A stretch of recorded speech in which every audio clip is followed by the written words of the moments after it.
Good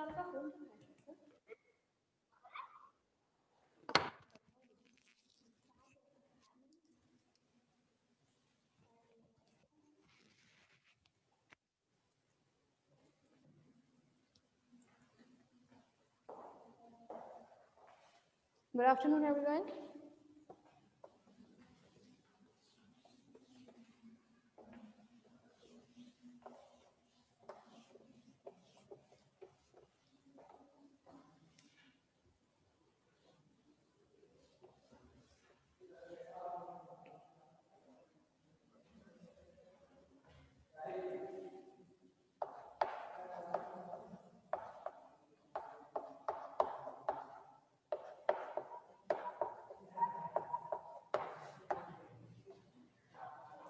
हाँ भाई, final year.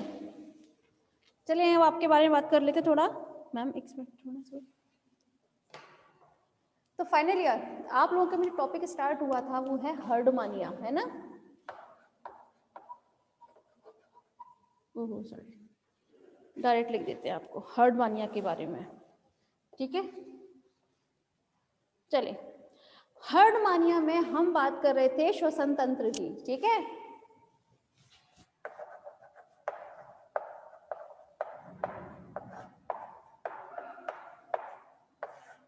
ठीक है, रेस्पिरेटरी सिस्टम। तो अगर हम रेस्पिरेटरी सिस्टम की हम बात करें क्लास, तो इसमें रेस्पिरेटरी सिस्टम जो होता है वो किसके द्वारा होगा? अगर आप लोगों को याद हो तो हर्डमानिया में श्वसन तंत्र के लिए जिम्मेदार होता है ब्रैंकियल सैक।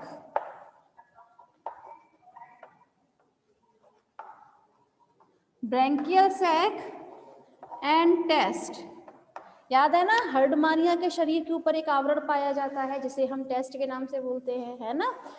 तो इसमें श्वसन तंत्र की अगर हम बात करें तो प्रमुख श्वसन अंग जो होगा वो तो होता है ब्रैंकियल सैक, ठीक है? ब्रैंकियल सैक के द्वारा वो श्वसन करता है, लेकिन टेस्ट जो होगा वो होता है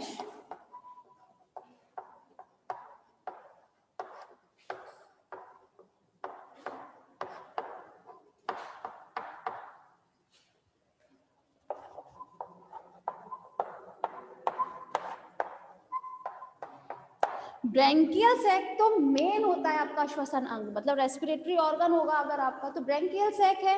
लेकिन इसमें और कौन हेल्प करता है? वो होता है आपका टेस्ट, ठीक है? टेस्ट किस तरह से काम करेगा? एक सहायक श्वसन अंग की तरह से इसमें काम करता है, ठीक है? हाँ भाई, और अगर हम इसकी बात करें श्वसन तंत्र की, तो इसके श्वसन तंत्र में क्लास आप लोगों को बताया था कि ब्रैंकियल सैक में क्या उपस्थित होती हैं? कुछ वेसल्स उपस्थित होती हैं, ठीक है? और ये वेसल्स जो होती है बहुत प्रचुर मात्रा में होती हैं, ठीक है? प्रचुर मात्रा मतलब बहुत ज्यादा क्वांटिटी में इसमें वेसल्स पाई जाएंगी। किसमें? ब्रैंकियल सैक में। ब्रैंकियल सैक में क्लास अगर आप लोगों को याद हो तो इसमें क्या चीज बताए थे? इस तरह से स्टिग्मेटा पाए जाते हैं, ठीक है? स्टिग्मेटा में सीलिया पाए जाते हैं, ये तो आप लोगों को याद होगा, ठीक है? अब जरा थोड़ा सा ध्यान दीजिएगा, ये जो स्टिग्मेटा होते हैं, ठीक है, वो रेस्पिरेटरी सिस्टम में इनकी हेल्प करते हैं। रेस्पिरेशन में ये स्टिग्मेटा जो होते हैं ये इनकी हेल्प करते हैं हर्डमानिया की, ठीक है? जब ये सीलियरी मैकेनिज्म होता है, अगर आप लोगों को याद हो जब मैंने एलिमेंट्री कैनल में बताया था तो मैकेनिज्म में क्या बताया था? इसमें फीडिंग जो है वो सीलियरी मैकेनिज्म की वजह से होती है, ठीक है? तो जैसे ही इन सीलियाज में मूवमेंट होगा, मतलब जैसे ही सीलिया हिलेंगे तो वैसे ही वाटर करंट होगा। वाटर करंट जो है वो ब्रैंकियल साइफन से होता हुआ कहाँ जाएगा? ब्रैंकियल सैक में। और इसमें से सिर्फ और सिर्फ क्या चीज बाहर निकलता है? जब पानी बाहर निकलता है, आप लोगों को याद हो जब, ठीक है, याद है डाइजेशन पढ़ाया था जब, तो ये कहा गया था कि ये सीलिया जो है वो अपने में से पानी को बाहर आने देते हैं, ठीक है? मैंने अभी थोड़ी देर पहले ये बताया कि ब्रैंकियल सैक में क्या उपस्थित होती है बहुत ज्यादा नंबर में? वेसल्स। अब ये वेसल्स जो होते हैं क्लास, ये बहुत पतली होती हैं। कैसी होती है? बहुत बहुत ज्यादा पतली, थिन होती हैं वेसल्स, ठीक है? ये इतनी थिन होने की वजह से इसमें से जब वाटर जैसे ही इसमें से निकलेगा, आपके सीलिया में से होते हुए वाटर निकलेगा, वैसे ही इसमें जो भी आपकी वेसल्स उपस्थित होंगी तो कार्बन डाइऑक्साइड और ऑक्सीजन इसमें क्या हो जाता है, गैसियस एक्सचेंज हो जाएगी।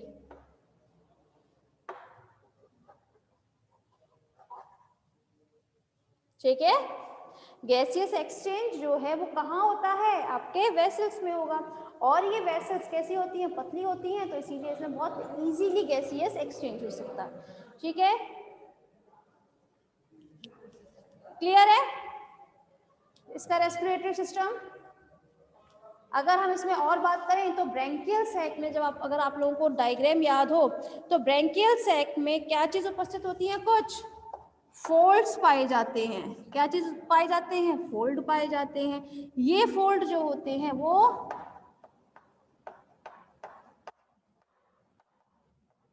श्वसन स्तर को बढ़ा देते हैं। मतलब इसका जो अब सरफेस है वो पूरी तरीके से किस तरह काम करेगा, एक श्वसन तंत्र की तरह काम करेगा पूरा ब्रैंकियल सैक और टेस्ट का। ठीक है, तो जिसकी मदद से क्या करता है, आपका हर्डमानिया इजीली रेस्पिरेशन कर पाता है। क्लियर है अब फाइनल ईयर, हर्डमानिया आपका यहाँ फिनिश होता है। ठीक है, चलिए फिर नेक्स्ट टॉपिक की तरफ बढ़ते हैं हम, दैट इज एसिडियल लार्वा।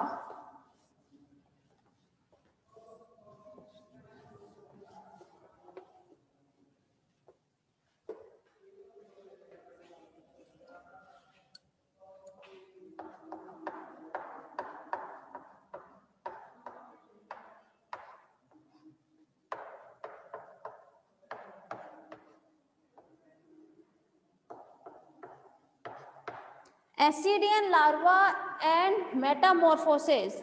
ठीक है, अब जो आपका वो नेक्स्ट स्टार्ट हुआ है टॉपिक, क्या है वो, ascidian larva and Metamorphosis. Ascidian larva की अगर हम बात करते हैं तो इसके लार्वा को हम क्या बोलते हैं, टैडपोल। ठीक है, तो आप किसी किसी बुक में क्या देखेंगे, एसिडियन टैडपोल एवं उसका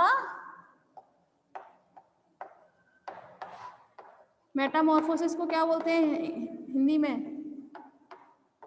कायांतरण। ठीक है, अब आपका टॉपिक ये चलेगा, एसिडियन लार्वा एवं उसका कायांतरण। तो चले पहले हम बात कर लेते हैं एसिडियंस के बारे में। एसिडियंस जो होते हैं फाइनल ईयर, ये होते हैं हर्माफ्रोडाइट, मतलब उभयलिंगी होते हैं। एसिडियंस जो है वो कैसे होते हैं, उभयलिंगी होते हैं। उभयलिंगी का मतलब है जब एक ही जंतु में नर व मादा दोनों पाई जाएं तो इस प्रकार का जंतु क्या कहलाया जाता है, उभयलिंगी। ठीक है, तो एसिडियन कैसे होते हैं, उभयलिंगी प्रकार के जंतु होते हैं। ठीक है, तो इसमें एक ही उसमें क्या पाए जाएंगे, दोनों प्रकार के गोनेड उपस्थित होंगे। इसमें दो गोनेड पाए जाते हैं। क्या उपस्थित होते हैं, दो गोनेड उपस्थित होंगे। एक गोनेड जो है, ठीक है, और ये सेकंड गोनेड। फर्स्ट गोनेड जो होता है फाइनल ईयर, ये आपके जो इंटेस्टाइन होती है ना, ठीक है, आंत्र की जो कॉइलिंग होती है, ठीक है, तो एक गोनेड तो इंटेस्टाइन की उस कॉइलिंग मतलब उस कुंडलियों के बीच में उपस्थित होगा। इंटेस्टाइन की जो आपकी क्या होगी, कुंडली मतलब कॉइलिंग, उसके बीच में उपस्थित होता है। जबकि अगर हम बात करें अपने सेकंड गोनेड के बारे में, तो ये सेकंड गोनेड जो होता है ये उपस्थित होगा जो हृदय होता है, हृदय ना मतलब जो हार्ट है, ठीक है, एक इसके हार्ट के ऊपर की तरफ पार्श्व साइड में इसके उपस्थित होगा। ठीक है, एक बार फिर दोहरा देते हैं, आज का टॉपिक है आपका एसिडियन लार्वा यानी कि एसिडियन टैडपोल एवं उसका कायांतरण, मतलब ascidian tadpole and their metamorphosis. ठीक है, एसिडियन लार्वा उभयलिंगी होते हैं, मतलब इसमें एक ही जंतु में मेल और फीमेल दोनों उपस्थित होंगे।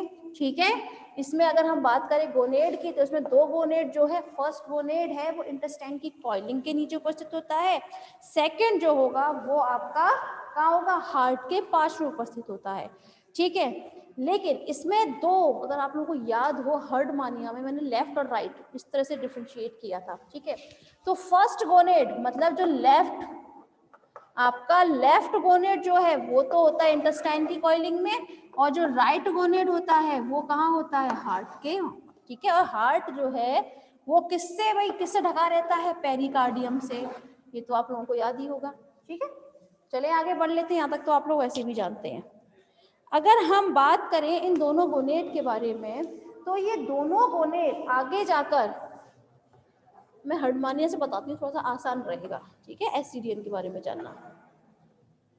ब्रैंकियल साइफन, ठीक है, एंड एट्रियल साइफन, ठीक है। इसमें दोनों ही गोनेड जो हैं वो कहाँ पर खुलेंगे, एट्रियल साइफन की तरफ, ठीक है। कहाँ जाकर खुलते हैं, एट्रियल साइफन में। एट्रियल साइफन जो है वो कहाँ खुलती थी आपकी, एट्रियल कैविटी में, ठीक है। तो ये जो आपके दोनों गोनेड हैं वो कहाँ पर खुलेंगे जाकर, वो आपके एट्रियल साइफन की जो एट्रियल कैविटी है उसमें जाकर खुलते हैं। जैसे ही वाटर करेंट, भाई यहाँ ब्रैंकियल सैक होता था, ब्रैंकियल सैक में जैसे ही क्या होंगे, सीलिया की वजह से सिलियरी मैकेनिज्म, वाटर करंट उत्पन्न होगा, जलधारा इसमें अंदर जाएगी, और उसके बाद में जो फीडिंग मैकेनिज्म है, ठीक है, डाइजेशन वगैरह करते हुए जैसे ही वो सब चीज बाहर निकलेगी, तो यहाँ पर मैं अपनी बात को फिर दोहरा देती हूँ, यहाँ पर जब मेल फीमेल दोनों एक ही में है, भाई उभयलिंगी है, तो ठीक है, तो दोनों ही कहाँ पर छोड़ेंगे, एट्रियल कैविटी में छोड़ेंगे। जैसे ही पानी बाहर जाएगा, पानी बाहर किससे जाता है, एट्रियल साइफन से तो जाता है, तो एट्रियल साइफन में उस पानी के साथ में वो बाहर चले जाएंगे, ठीक है। क्लियर हुआ किस तरीके से ये भाई दोनों ही डक्ट जो है जाकर खुलेंगी आगे, ठीक है। तो चलो एक काम करते हैं, पहले जान लेते हैं कि ये होती कैसे है, दिखती कैसी है, ठीक है। तो चलिए बहुत इजी सा डायग्राम बनाते हैं।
बहुत छोटा सा डायग्राम बनाती हूँ, बस आप लोगों को समझ में आना चाहिए बस।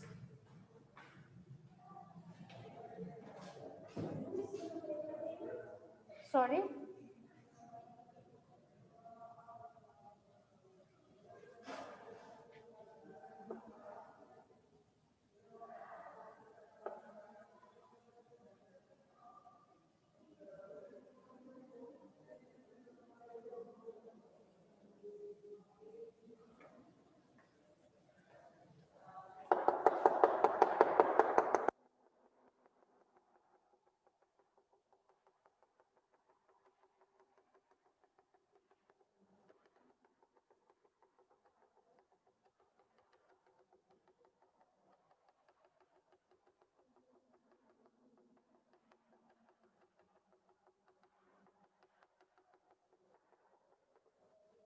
देखिए क्लास, डायग्राम तो ऐसा होगा, मैम जरा दिखा, मुझे दिख रहा है, हाँ दिख तो रहा है, पर थोड़ा इसको डार्क कर देती हूँ, छोटी चौक दे दीजिए, छोटी चौक निकाल दीजिए इसमें से प्लीज, आओ बड़ी खराब हो जाएगी सब।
हाँ भाई, जरा ध्यान दीजिएगा फाइनल ईयर आप।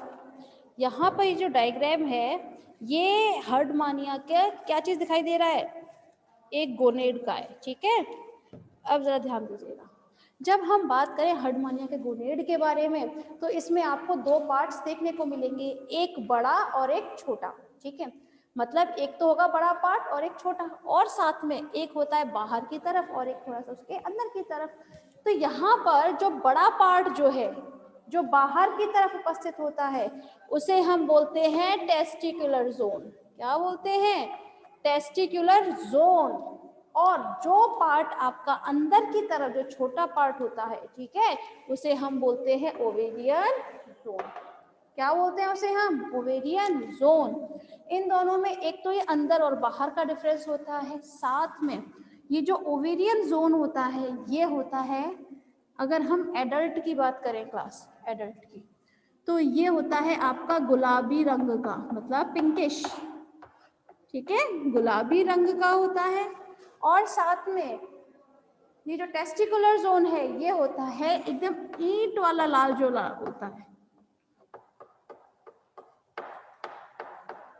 रेड कलर में तो होगा, लेकिन ये ईंट वाला जो वैसा होता है, थोड़ा गेरुआ टाइप, ठीक है, तो ये उस टाइप में रहते हैं टेस्टिकुलर जोन में। लेकिन यहाँ पर मैंने जो बात की है, ये होते हैं आपके एडल्ट में। किसमें होंगे ये? एडल्ट में होते हैं। लेकिन मैं थोड़ी सी अपनी बात में थोड़ा संशोधन कर देती हूँ, ये तो समझ में आया होगा। ये जो एसिडियन लार्वा जो होते हैं क्लास, ठीक है, तो इनमें एक चीज पाई जाती है, ये होते हैं आपके प्रोटोनोमस टाइप के, मतलब जायांग पूर्णता, जायांग पूर्णता टाइप के होते हैं। इसमें क्या होता है, इसमें ये जो ओवेरियन जोन होगा, जब ये बहुत यंग है, ठीक है, जो टेडबुल लार्वा को बहुत यंग होता है, उस दौरान ओवेरियन जोन जो है वो जल्दी परिपक्व हो जाता है टेस्टिकुलर जोन की अपेक्षा, ठीक है। अपनी बात को फिर से दोहरा देती हूँ, जब ये थोड़ा सा अपने तरुण अवस्था में होगा, तरुण अवस्था तक जब एकदम यंग स्टेज में है जब, ठीक है, उस दौरान सबसे पहले ये ओवेरियन जोन जो है ये परिपक्व होगा और टेस्टिकुलर जोन उस वक्त अपरिपक्व होगा। अब इसमें डिफरेंस जो अभी तक इन दोनों में था, जस्ट इसका ऑपोजिट हो जाएगा।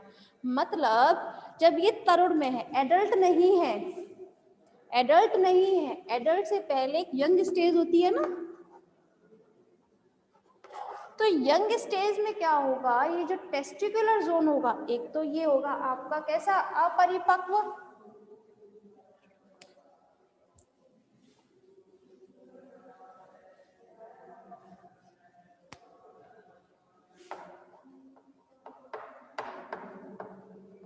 अपरिपक्व होगा, साथ में कुछ हल्का लाल कलर का होगा, ठीक है। लेकिन ओवेरियन जोन जो है वो इसकी तरुण अवस्था में परिपक्वता जल्दी हासिल करता है, तो परिपक्व हो जाएगा ये ओवेरियन जोन, और साथ में ये हो जाता है ईंट वाला लाल, ठीक है, एकदम गेरुआ रंग का होगा ये उस दौरान। लेकिन मैंने बताया ये कैसे होते हैं, जायांग पूर्णता होते हैं, मतलब प्रोटोनोमस टाइप के होंगे। इसमें क्या है, भले ये उभयलिंगी है, उभयलिंगी मतलब इसमें मेल और फीमेल, नर और मादा दोनों के ही गोनेड आपको एक ही उसमें दिखाई दे रहे हैं। देखिए, नर मतलब टेस्टिकुलर जोन, ठीक है, मादा में क्या होता है, ओवेरियन जोन, तो ये एक ही में है ना, डक्ट में देखें जरा, है ना।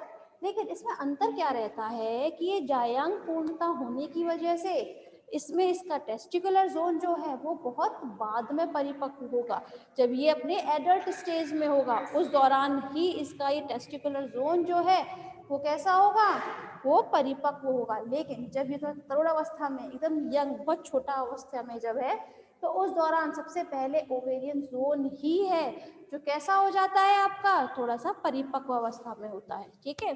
तो चलें थोड़ा सा इस डायग्राम के बारे में बात कर लेते हैं। इसमें जो टेस्टिकुलर जोन है, कलर तो समझ में आए होंगे, ठीक है, ये आगे चलकर एक डक्ट में खुलती है, ठीक है, ओवेरियन जोन जो है वो आगे चलकर एक डक्ट में खुलती है, जिसे हम क्या बोलते हैं, ओविडक्टल अपर्चर, ठीक है, किसमें खुलती है? ओविडक्टल अपर्चर में खुलती है। वहीं अगर हम बात करें टेस्टिकुलर जोन की, तो टेस्टिकुलर जोन जो है वो आगे जाकर किसमें खुलता है? वास डिफरेंस में। कहाँ खुलेंगे ये? वास डिफरेंसेस में खुलते हैं।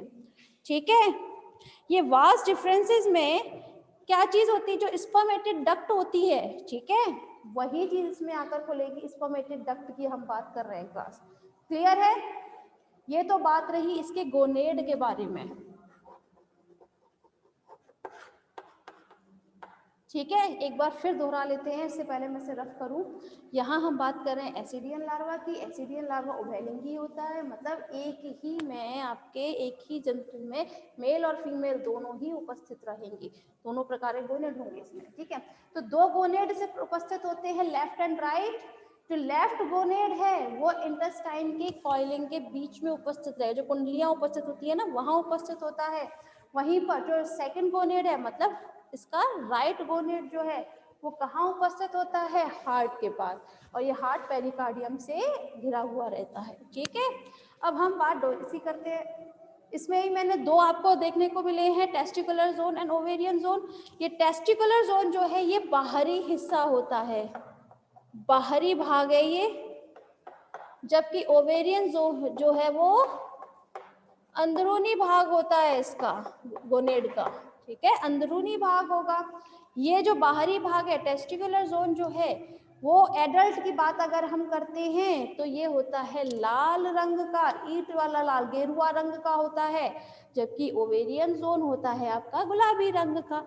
लेकिन जब ये तरुण अवस्था में होंगे, तरुण अवस्था से तात्पर्य होता है जब वो बहुत छोटे, तरुण एकदम बहुत छोटे होते हैं, ठीक है, तो उस दौरान इन दोनों में डिफरेंस आता है। क्या आता है?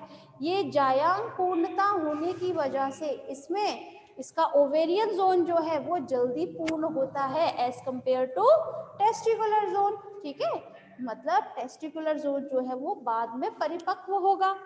ठीक, तो अब इसमें होता क्या है, ये टेस्टिकुलर जोन और ओवेरियन जोन आगे जाकर किसमें खुलते हैं? आपके ओविडक्टल अपर्चर में खुलते हैं। और वास डिफरेंस में क्या चीज आकर खुलती है? इसमें स्पर्मेटेड डक्ट आकर खुलेगी। क्लियर है? फाइनल? ठीक है, आगे बात कर लेते हैं हम। अगर हम बात करें इसके ओवेरियन डक्ट की तो क्लियर होगा। ओहो,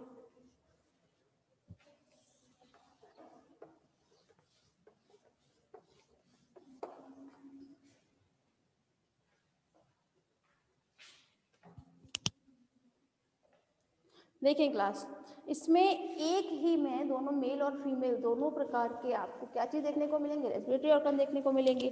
तो जरा उन ऑर्गन्स को देख लेते हैं।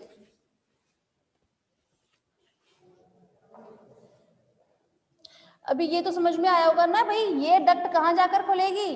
आपके एट्रियल साइफन के नीचे क्या चीज उपस्थित होती है? Atrial cavity. तो यहाँ कैविटी की तरफ आकर खुलती है ये। ठीक है, जैसे ही पानी का वो आएगा तो वैसे ही ये इसमें से ये बाहर निकल जाते हैं। ठीक है, थोड़ी देर पहले बताया था ना, वो वाली चीज बता रहे हैं। ठीक है, चले आगे देखते हैं फिर हम।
अच्छा, फाइनली जरा आप लोग रिजन करें प्लीज।